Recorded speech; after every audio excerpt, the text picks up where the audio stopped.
There are undoubtedly a plethora of artistically unique anime, whether it be beautiful art styles, memorable character designs, gorgeous fight animation, or just generally distinct vibes. But I would be remiss not to say that, as far as pure visual uniqueness, I think one series stands above the rest.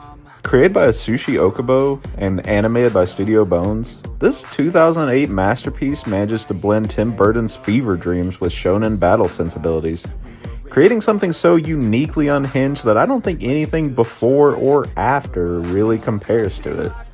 I'm talking, of course, about Soul Eater.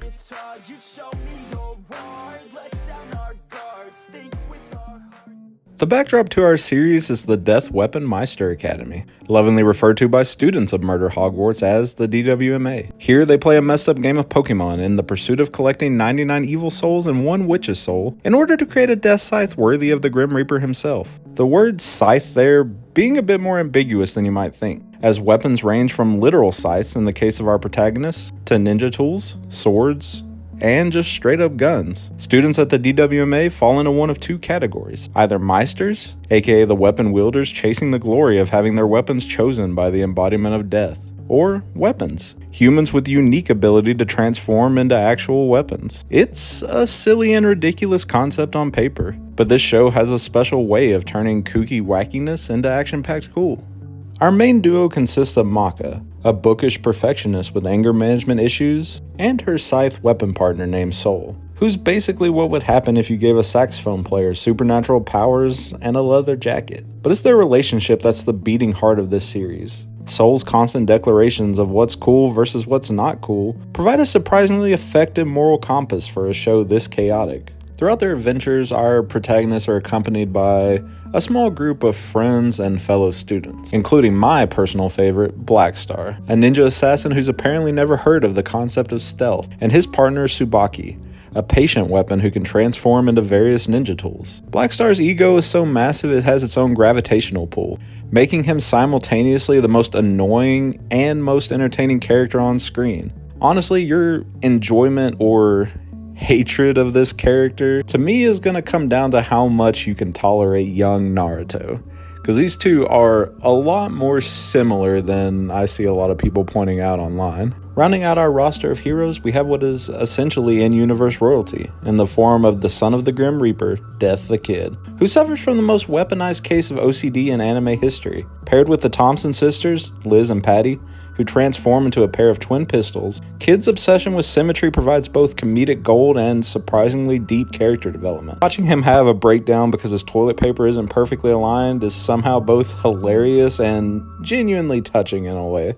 One thing I really like about our main characters, and this extends even into the supporting cast, is them being written to be both lovable and flawed. These are kids after all, and one's facing immense end-of-the-world stakes at that. They are able to be goofy, silly, dramatic, but also thoughtful, reflective, and struggling. Whether it be Blackstar's inability to push aside his self-importance, which in of itself is just a shield against the hardships of the world, to let others in, to trust them, or Death the Kid unable to conquer his own unique brand of hangups, or especially Maka's relatable feelings of inadequacy and constant need to prove herself, spurred on by being the daughter of not only one of the greatest Meisters to ever live, but also one of Lord Death's scythes. She is forced to deal not only with living in their shadows, but with the distance she feels from both of them.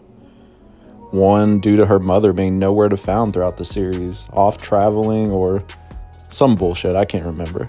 Or her dad, who, while close by, is an incessant horn dog who ruined his own marriage and is constantly drinking and flirting away his shame while trying to buy Maka's love, instead of just being the good dad that she once believed him to be. You also have Tsubaki, who's both kind and caring, who's always looking out for her friends, but is also suffering from her own trauma.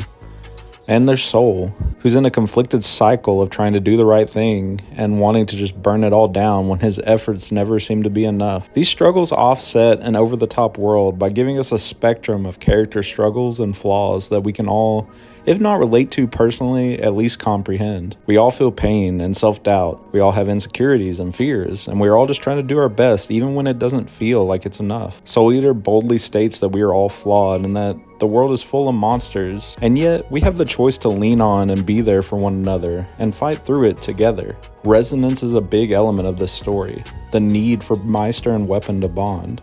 And what at first seems like a more technical thing of two souls working together throughout the story proves to be much more than that. It's the acceptance that no matter how awesome you are, it's okay to need people. The best example of this comes through Blackstar, particularly developed through his fights with Mifune, who I gotta say is one of the coolest antagonists in shonen. Aside from simply being a master of aura farming almost a decade ahead of his time, and being a part of some of the most well-choreographed fight scenes in a show that already excels at really cool combat, Mifune provides the perfect wall for Blackstar to run into and be knocked down by. Mifune is not a bad guy, at least not entirely. He's a ronin and a killer who works for bad people, but he has a soft spot for children and believes in the need to secure their future, even if it could be filled with darkness. He has sworn to protect a witch child, someone the DWMA wants to kill simply for her nature. Despite all of Blackstar's belief that Mifune is on the wrong side, he is the one fighting for something that matters, while Blackstar fights only for himself, resulting in a series of repeated losses that further break down Blackstar to the point of nearly giving up, until he realizes that only in trusting Tsubaki, the person who has always been there for him, and that by fighting for both her and his friends can he grow and change for the better. And by the time he is strong enough to actually overcome Mifune, he can now see how important and worthy his rival's cause was.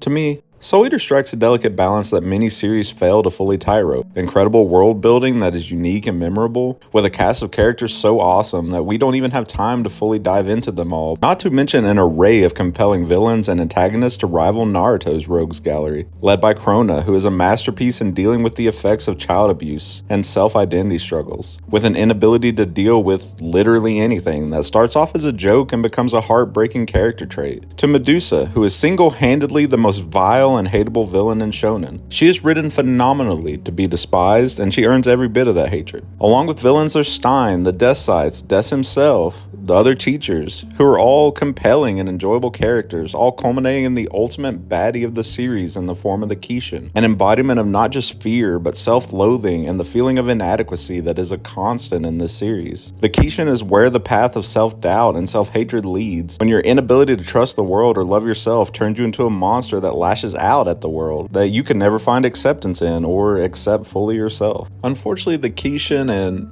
furthermore, the climax of the series is where we have to talk criticism. There are two big disclaimers that come with recommending Soul Eater. The first being that this show is definitely a product of its time. While a lot of the humor in the series does genuinely crack me up and works for me, I can't deny that at times the show can veer into the most toilet humor fart jokes that come from the most shonen-brained writing, really trying to appeal to those young readers. And being a pre-2010 series, a lot of the female characters suffer the joke of being groped or spied upon while bathing, etc, etc, etc. While Soul Eater in some ways was very progressive with its female characters, to this day being one of the only battle shonen with a female protagonist and giving its female characters far more depth than most shonen of the time, it still has a lot of perving going on. But if you can get past that and focus on all of the good things, the other biggest hurdle is gonna be the ending. The story made the age-old mistake of either continuing beyond an ongoing manga or diverging, creating an ending that manga readers found very unsatisfying in comparison. And even anime-only viewers felt that it was rushed, anticlimactic, and everything just overcame by the power of friendship,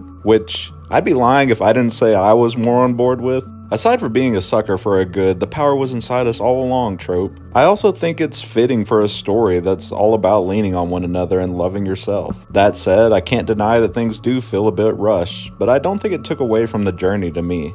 This may be a dated and flawed series, but I think its inherent uniqueness and ability to excel in character work and world building many series today still don't live up to, outside of maybe Dandadan, who is the spiritual successor to me, even if Fire Force exists, which, side note, is another series worth watching. Anyway, I've done enough rambling, and you have a new 2008 anime to watch or rewatch, because this series deserves to be bigger than it is in the pantheon of legendary anime. Until next time, drink water, touch some grass, and always be true to yourself. And how careless we could be, and how careless we could be.